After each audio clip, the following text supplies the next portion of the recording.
இரண்டாவது, முதல் நீட் நடைமுறையில தொடங்கி ஒவ்வொரு ஆண்டும் நடந்த தவறு மீண்டும் நடக்கிறது, கூடுதலாக இன்னொரு தவறு நடக்குது.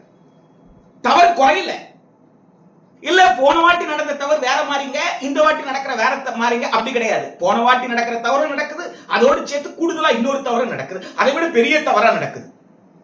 10 ஆண்டுகளாக இதைத்தான் நம்ம இது எந்த உச்சத்துல இருக்கு, 23 லட்சம் பேருக்கு நீங்க தேர்வை ரத்து பண்ணிட்டு மீண்டும் எழுது அப்படின்னு சொல்ற அளவுக்கு இந்த வாட்டி நீங்க வந்திருக்கீங்க.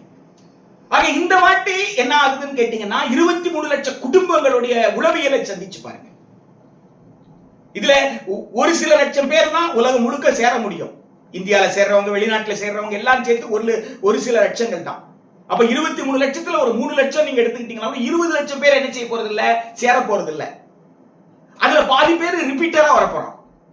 இந்த 23 லட்சத்துல எத்தனை பேர் ரிப்பீட்டர் நமக்கு தெரியாது. புள்ளி விவரம் வந்ததுக்கு அப்புறம் தான் நமக்கு தெரியும். ஆக இவ்வளவு பணம் செலவு செய்து ஒருத்தர் மருத்துவ படிப்புக்கு வர்றாருன்னா, இப்ப நீங்க மறுதேர்வு நடத்துறீங்க. இந்த மறுதேர்வு நடத்தி நீங்க முடிவுகள் கொடுக்க அடுத்த எம்பிபிஎஸ் முதல் ஆண்டு கல்வி ஆண்டு தாமதமா தொடங்கும்.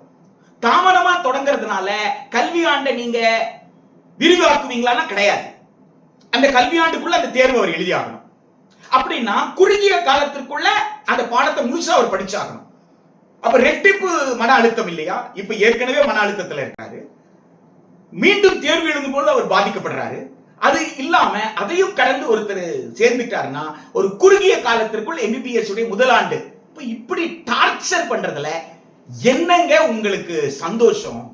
ஒரு மாணவரை, ஒரு குழந்தைய, ஒரு தேர்வரை, ஒரு கேண்டிடேட்டை, ஒரு ஸ்டூடெண்ட்டை, உங்க புள்ள இப்படியான துன்பத்தை படுவதை எந்த அப்பாவாவது எந்த அம்மாவாவது சந்தோஷப்பட முடியுமா?